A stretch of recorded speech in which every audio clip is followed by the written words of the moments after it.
Goliat itu menantang barisan Israel, ya. Goliat itu nggak bilang ini adalah barisan Allah, dia nggak tahu dia tuh melawan Allah. Musuh-musuh kita nggak tahu apa yang dia sedang hadapi. Tapi Daud tahu. Dia katakan, "Siapa ini orang? Berani mencemooh barisan Allah yang hidup. Siapa ini orang? Siapa ini orang yang berani mencemooh dan menantang anak-anak Tuhan di tempat ini?" Sekali lagi bukan karena anak Tuhannya hebat. Kalau Anda tidak percaya, lihatlah di cermin. Tidak hebat-hebat banget. Berikan kemuliaan buat Tuhan kita. Kalau Dia adalah Tuhan yang dahsyat, Tuhan yang luar biasa, Tuhan yang berada di tengah-tengah peperangan atau pergumulan kita, namun dengan pandangan yang berbeda. Mungkin yang kita lihat seringkali hanya masalah, tapi Dia lihat di ending, yaitu kemenangan buat setiap dari kita. Amen. Kita masih tetap di dalam tema kita yang sepanjang Agustus ini, yaitu resonate. Tapi kita ambil tema pada pagi hari ini berbicara mengenai berdiri teguh, berdiri tegar, stand tall, resonate, stand tall. Kita sama-sama tahu bahwa resonansi, mungkin Anda nggak tahu, nggak apa-apa. Tapi mungkin sebagian besar dari Anda tahu, orang-orang terutama orang-orang teknis, resonansi berbeda dengan echo. Kalau echo itu sesuatu yang bersuara kemudian akan hilang, hanya memimik doang. Kalau resonansi berbicara mengenai frekuensi, yaitu frekuensi yang sama, yang digerakkan oleh karena frekuensi tersebut, dan bahkan di dalam resonansi itu bukan tambah kecil, tapi bisa tambah besar. So resonance is different, beda bahasa Indonesia sama-sama gaung, tapi resonansi itu berbeda. Oleh karena itu kita perlu sadar bahwa di minggu pertama kita berbicara mengenai postur. Sangat penting untuk seseorang yang mau meresonansikan kuasa Tuhan, itu untuk berada di postur yang benar, yaitu hati yang mendengar. Di postur yang selalu menyendengkan, bahasa Indonesianya menyendengkan telinga. You lean in towards God, saudara menyendengkan telinga dan siap mendengar suara Tuhan.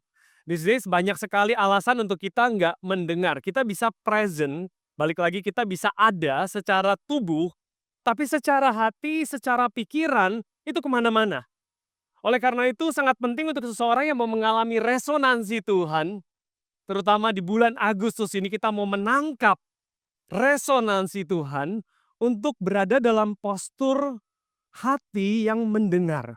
A listening heart, not just ear, but heart. Minggu kedua, sekaligus juga kita celebrate our anniversary, kita berbicara mengenai memposisikan diri kita pada kebenaran. Pastor Jimmy berbicara mengenai tegar, terang, dan garam. Kita memiliki posisi yang berbeda dengan dunia, kita memiliki posisi di dalam Tuhan yang bisa untuk merubah dunia. Dan dengan postur yang benar, dan dengan berada di posisi yang benar, kita nggak mengambil posisi yang salah, itu memberikan kita kemampuan untuk berdiri tegar. Stand tall, resonated by truth. Sesuatu yang diresonansikan oleh sesuatu yang lebih dahsyat. Bukan hanya kemampuan atau kemauan kita, tapi sesuatu yang asalnya daripada kebenaran itu sendiri. Kebenaran untuk berdiri tegap bukan sesuatu yang disetel dari luar. Kalau kita berpikir bahwa kemampuan kita berdiri tegar itu sesuatu yang hanya dilihat orang, saudara akan mengalami yang namanya capek sendiri. Tapi saya percaya seseorang yang mengalami resonansi daripada Tuhan, dia bisa berdiri tegar karena dia mengalami suatu proses di dalam yang mengubah dia, dan dia secara otomatis atau secara reflektif menjadi orang yang tegar. Pagi hari ini kita mau sadar bahwa stand tall is more than a brave move. Berdiri tegar bukan hanya sekedar nekat, wah, ngasal.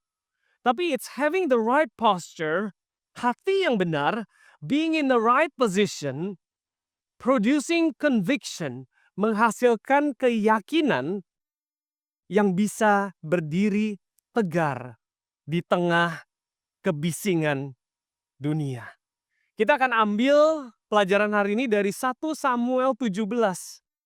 Mungkin saudara sudah sering dengar 1 Samuel 17 itu adalah cerita yang so common, salah satu cerita di Alkitab yang begitu banyak diceritakan di luar, sampai bahkan di luar daripada komunitas atau komunitas gereja, mereka tahu David Goliath.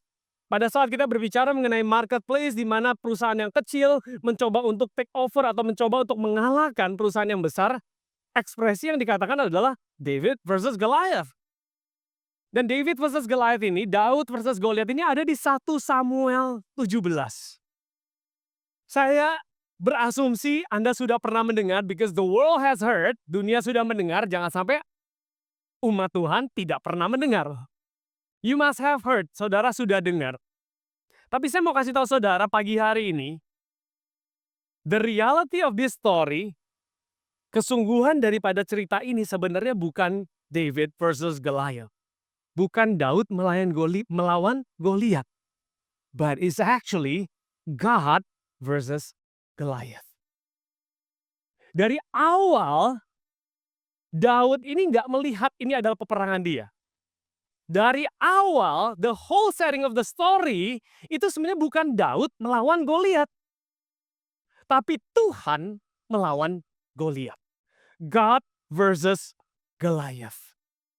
Ini satu keyakinan yang perlu dimiliki oleh kita sebagai umat Tuhan, bahwa peperangan apapun yang ada di depan kita, kalau kita bisa sadar, merubah skenario dari I versus my problem menjadi God versus my problem, bukan karena hebatnya saya atau bukan karena saya tidak peduli, but because saya adalah anak Allah. Saya adalah umat Tuhan.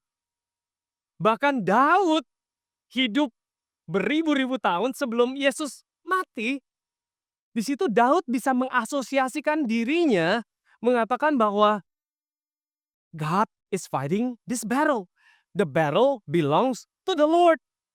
Satu conviction yang akan menjadi titik ayat yang akan kita pelajari, 1 Samuel 17:47, Daud mengatakan, the battle is the Lord's. Pertempuran ini adalah milik Tuhan. It's God versus Goliath. It's never David versus Goliath. So when God versus Goliath, kalau Tuhan melawan Goliat, the ending, akhirnya itu udah pasti. Amin. Dan saya mau kasih tahu saudara bahwa conviction yang Daud punya ini bukan conviction yang lahir di lembah itu. Banyak dari kita yang mencoba menjadi kuat, yang mencoba menjadi sesuatu yang kita sebenarnya nggak sekuat itu. Kita mencoba karena apa? Karena menurut pendeta begini, karena menurut teman saya orang Kristen harusnya saya begini. Akhirnya, pada saat kita mengalami masalah di lembah, dikatakan the valley of Elah, kita berteori tanpa bobot. Saya mau kasih tahu saudara bahwa Daud ini, dia nggak menjadi penuh keyakinan pada saat dia masuk ke valley of Elah. Pada saat dia masuk, dia sudah punya keyakinan itu. It's not an overnight thing. Itu bukan sesuatu yang terjadi dalam satu malam. 1 Samuel 17 ayat 37, Daud menyatakan pada saat dia dihadapkan dengan masalah, dia bilang, Tuhan yang telah melepaskan aku dari cakar singa, cakar beruang, dia juga akan melepaskan aku dari tangan orang Filistin ini.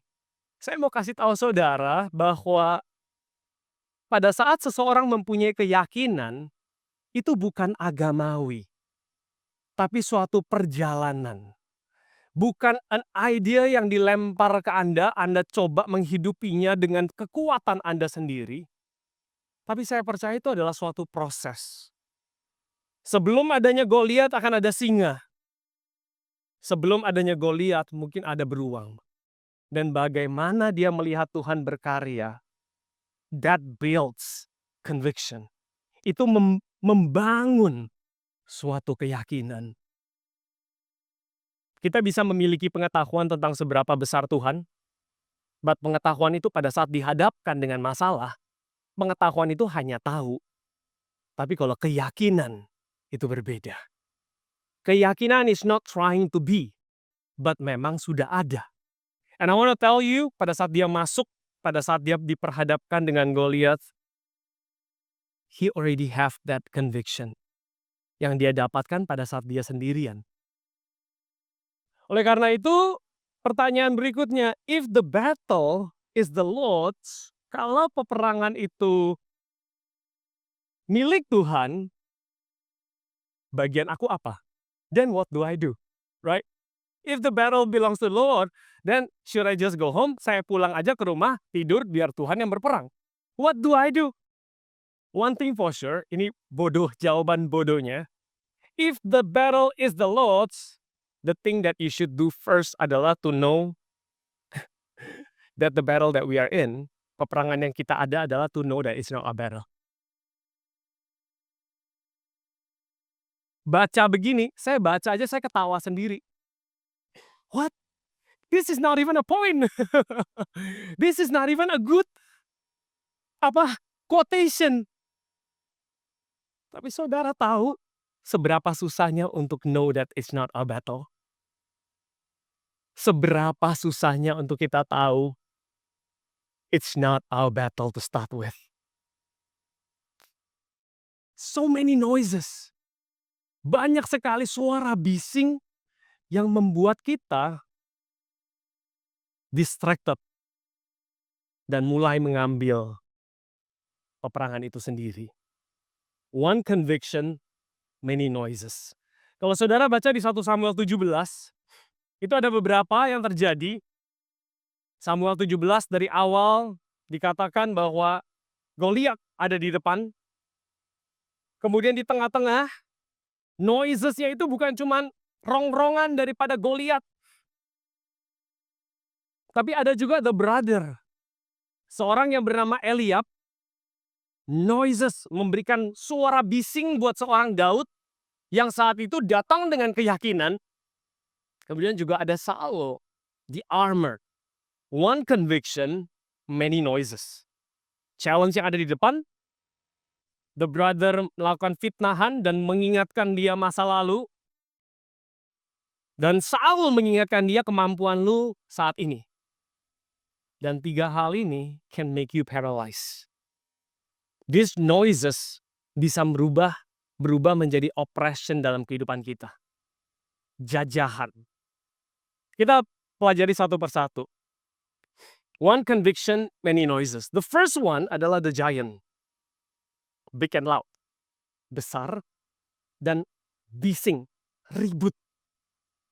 Saya mengasosiasikan the giant itu masalah-masalah yang mungkin yang harusnya kita hadapi. We cannot run away from it. Masalah keuangan, masalah hubungan, apapun yang terjadi dalam kehidupan kita, it is so big and so loud.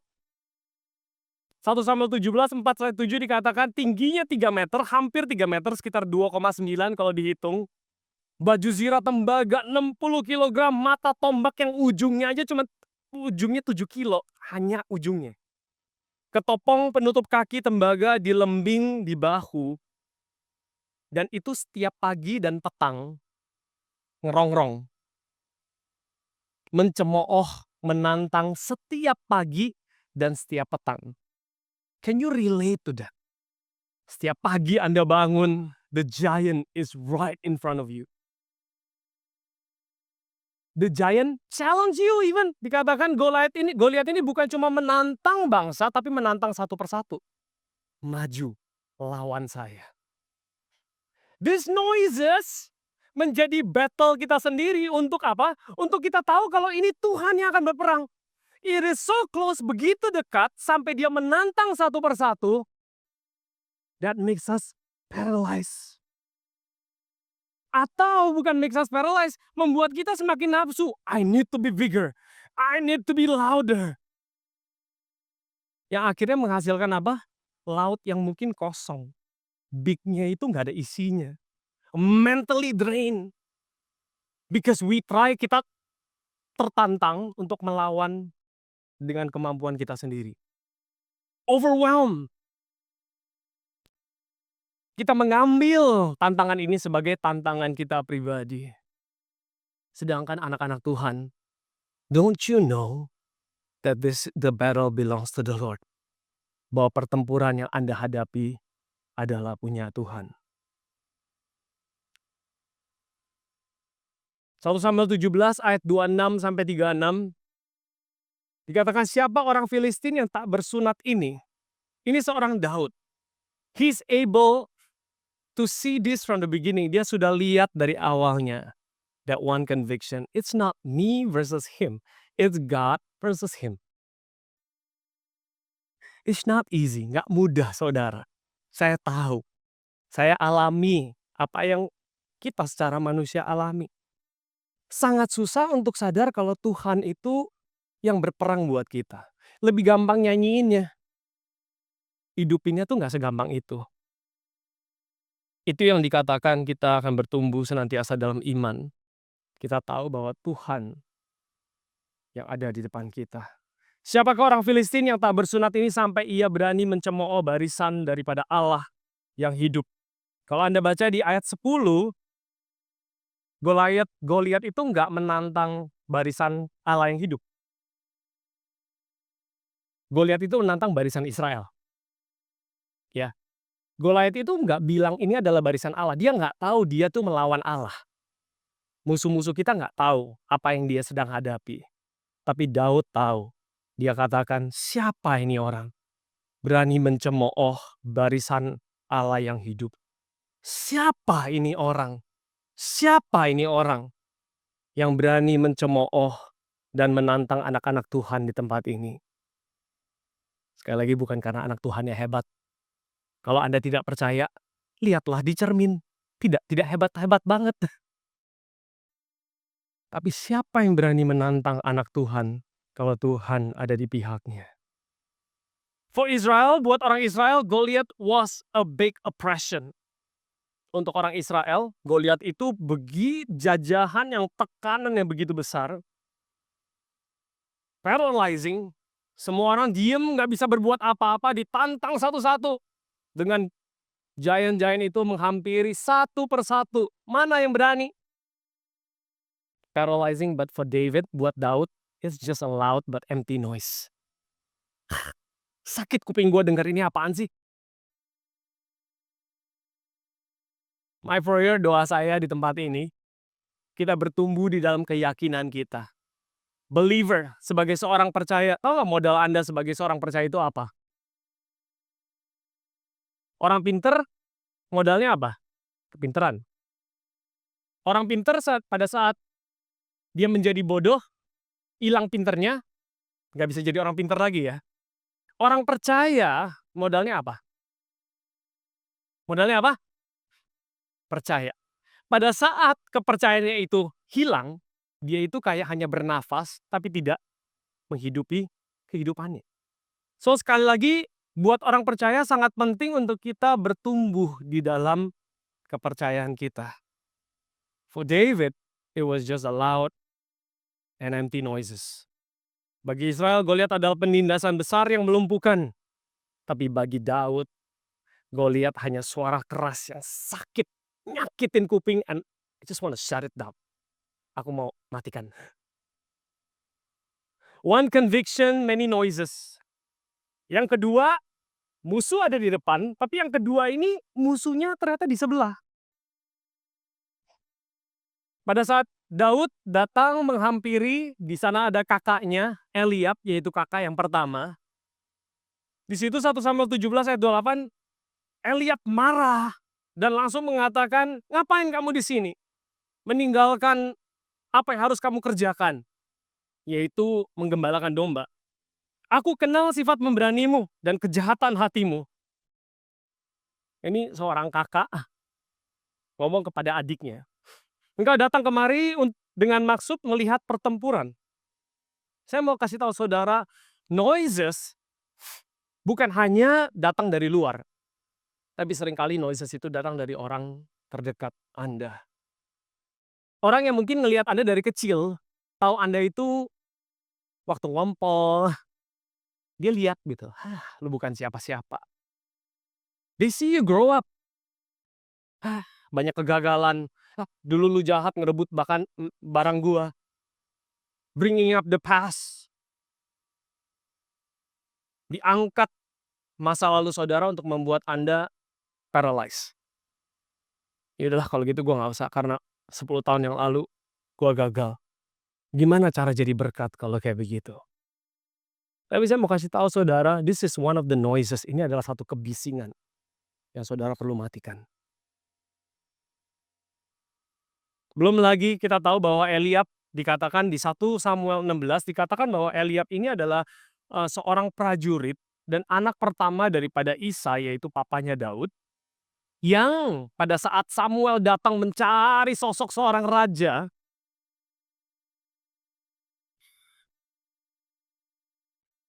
banyak orang berpikir kalau dialah raja berikutnya, tapi ternyata bukan. Orang-orang yang dari kacamata sakit hati coba untuk mempengaruhi Anda. Mungkin Anda juga yang nyakitin. The battle in this, peperangan di sini adalah oftentimes kita try to over explain. Kita menjadi defensive. Kita try to seek the approval. Eliab, lu ngomongin apaan gitu. But Daud itu luar biasa. Dia tahu mana yang perlu dihadapi, mana yang dia tidak perlu hadapi. Not all kinds of accusation, gak semua tuduhan itu perlu untuk dijelaskan. Apa yang terjadi Daud? 1 Samuel 17, 29, 30, tetapi jawab Daud, apa yang telah kuberbuat, hanya bertanya saja. Dikatakan lalu berpalinglah ia daripadanya pada orang lain dan menanyakan hal yang sama. Sometimes the best way to shut down noises is just to ignore it. Conviction does not deny noises. Keyakinan bukan meniadakan kebisingan. It simply silence them by turning back to God's call. Balik badan, jalankan panggilan Tuhan. Keyakinan tidak menyangkal suara-suara bising, tetapi justru membungkamnya dengan kembali kepada panggilan Tuhan dalam kehidupan kita. One conviction, many noises. Yang ketiga, 1 Samuel 17, 38, 39 dikatakan lalu Saul mengenakan baju perangnya kepada Daud, ditaruhnya ketopong tembaga di kepalanya, dan dikenakan baju zirah kepadanya. Lalu Daud mengingatkan pedangnya di luar baju perangnya, kemudian ia berikhtiar berjalan sebab belum pernah dicobanya. Maka berkatalah Daud kepada Saul, aku tidak dapat berjalan dengan memakai ini. Sebab belum pernah aku mencobanya. Kemudian ia menanggalkannya. Another noise, satu kebisingan yang seringkali kita hadapi adalah orang-orang yang sangat realistis. Okay? Dia ada fact checker. Fakta. Mereka itu seringkali appear bijaksana. Sekali lagi, bukannya saya mengajak Anda untuk tidak mendengarkan input-input yang bijaksana. But apa salahnya gitu bawa pakai armor? Ya. Wise but tend to be pessimist. Mereka adalah orang-orang yang berhikmat tapi rada-rada pesimis. Dan kadang-kadang mereka adalah crowd pleaser, sama seperti Saul. Kegagalannya itu adalah dia mencoba menyenangkan banyak orang, lebih peduli kepada outward appearance. Nah, the battle that we have, peperangan yang kita perlu sadar bahwa we are not getting into this adalah sometimes it makes a lot of sense. Oh, benar juga ya gitu. Very believable. Oh, mungkin dia protect aku. Tapi saya mau ingatkan saudara, dalam kita membuat keputusan, I met with salah satu my mentor. Dia berada di luar, dia berbisnis, salah satu CEO. I ask him, how do you make decision? Terus dia bilang sama saya begini, 40% data, 60% instinct. And I was like, "Are you sure?" I'm not teaching you that. Saya nggak qualified untuk ngajarin saudara tentang itu, but ini adalah seseorang yang berjalan sama Tuhan. My mentor is also my spiritual, mentor juga. Dia ada di luar. Dia bilang 60%-nya itu I come into prayer. 60%-nya it's instinct because apa yang Tuhan taruh di hatiku. Ini orang profesional loh, running big corporation. Dia bilang not all data is data. Sometimes there are things beyond data. Sometimes we decide karena memang insting kita. Kalau bahasa pagi hari ini adalah conviction kita di dalam Tuhan.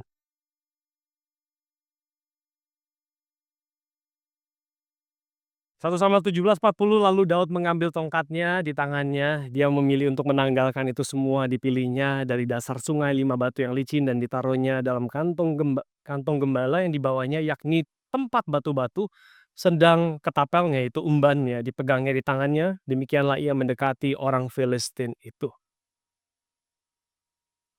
I wanna tell you this, not all help is helpful. Nggak semua bantuan itu membantu. Anointing flows.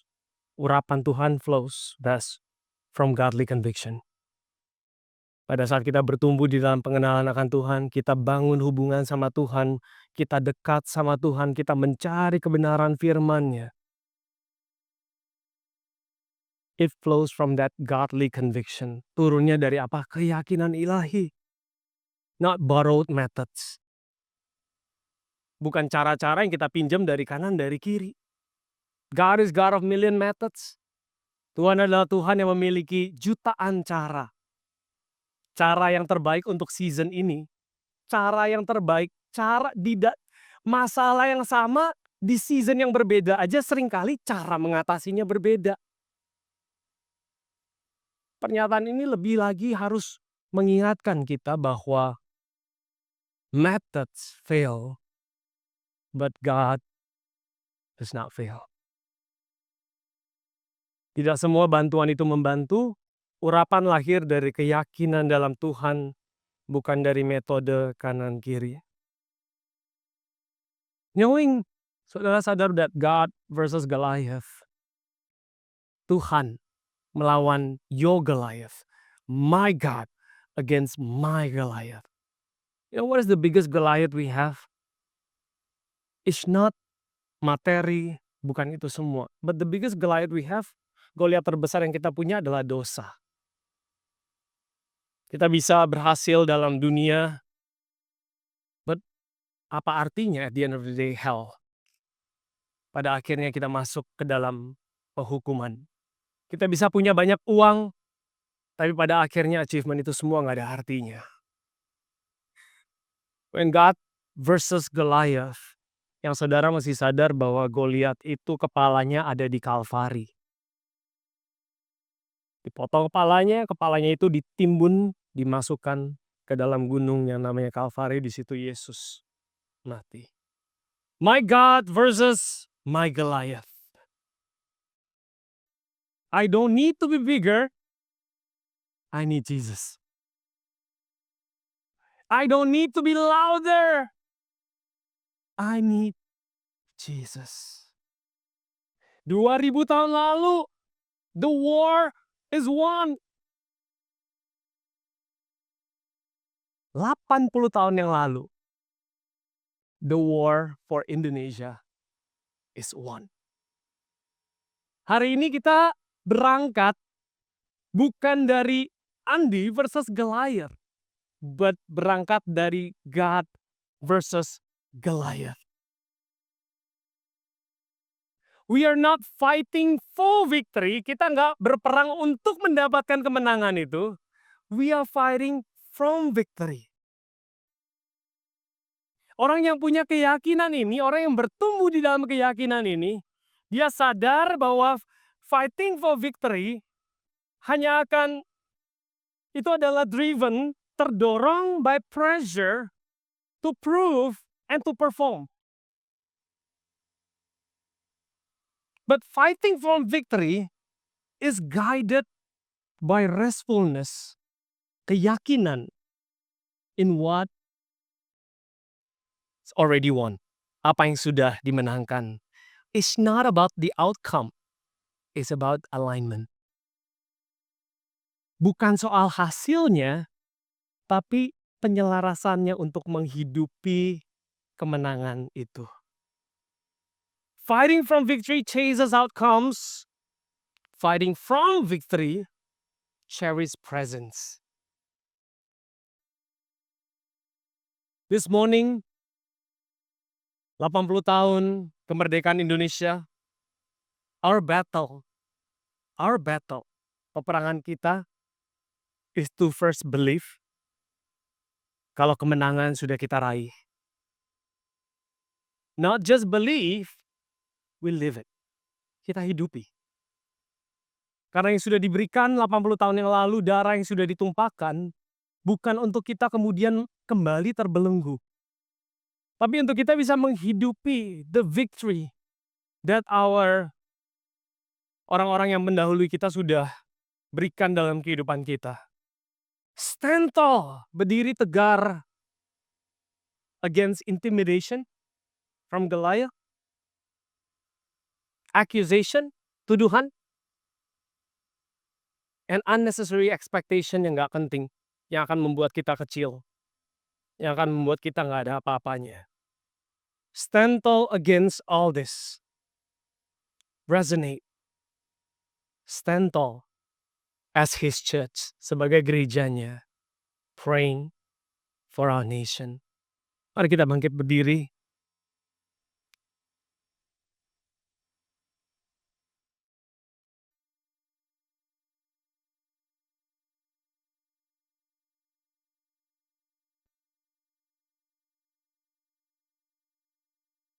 Dari tempat ini akan keluar orang-orang yang berkeyakinan penuh, gereja Tuhan yang bisa memberkati Indonesia.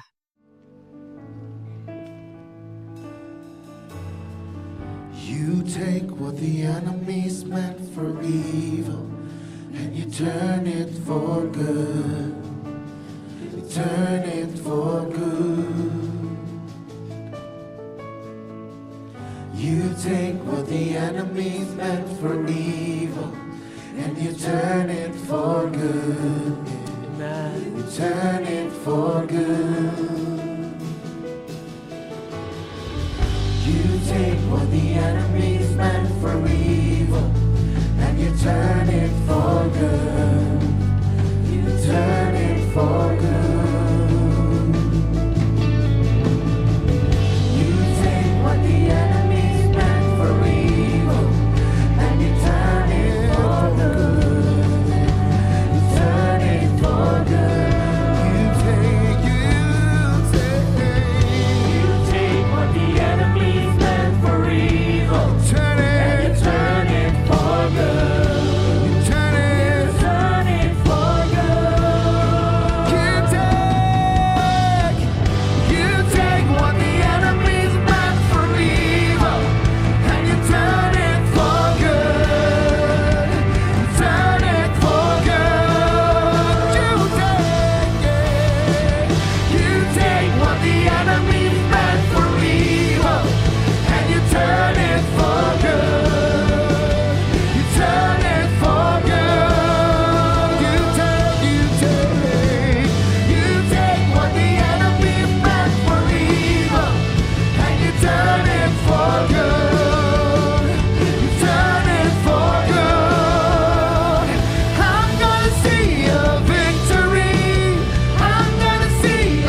For the battle belongs to you, Lord. Mari angkat tangan kita bersama-sama. Tuhan, aku berdoa untuk setiap tangan-tangan yang terangkat. Tuhan, aku berdoa untuk kemenangan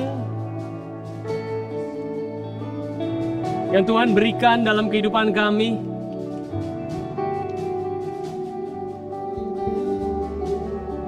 Apapun yang sedang kami hadapi, Tuhan,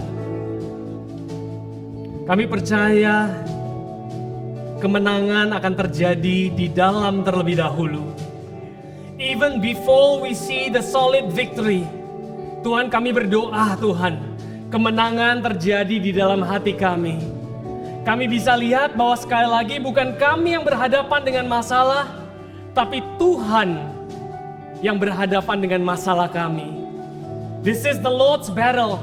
Our life belongs to you. Tuhan, aku berdoa di tempat ini, Tuhan, kemenangan yang sesungguhnya bisa kami hidupi terlebih dahulu. Aku berdoa, Tuhan, kami gak sibuk untuk mencari kemenangan-kemenangan di luar dan melupakan bahwa keyakinan, bahwa iman itu jauh lebih penting, jauh lebih berharga. Tuhan, aku berdoa di tempat ini, Tuhan. I'm seeing broken marriage. Saat ini, it may be so broken. Anda katakan, it's over. But I pray, kemenangan saat ini ada di dalam hatimu. You foresee, Anda melihat kemenangan itu saat ini.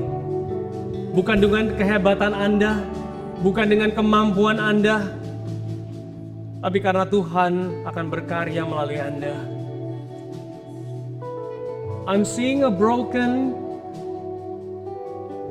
career, karir yang hancur. Pagi dan petang merongrong. Saat ini Tuhan taruh di hatimu kemenangan.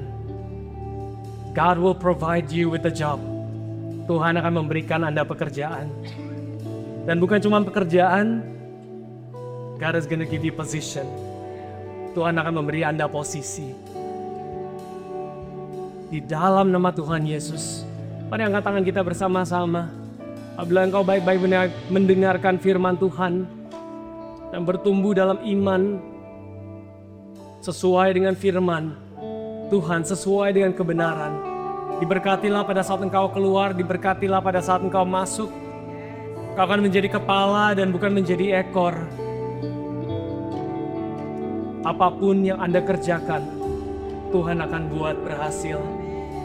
Tangan-tangan yang gak terlepas dari kekurangan, tapi Tuhan akan buat tangan-tangan itu berhasil. Karena orang sekitar akan sadar bahwa bukan Anda, tapi Tuhan yang menjadikan Anda berhasil. Di dalam nama Tuhan Yesus, setiap dari kita yang menerima keyakinan ini, sama-sama kita katakan, amin, amin, amin. Happy Sunday buat setiap dari kepada kita.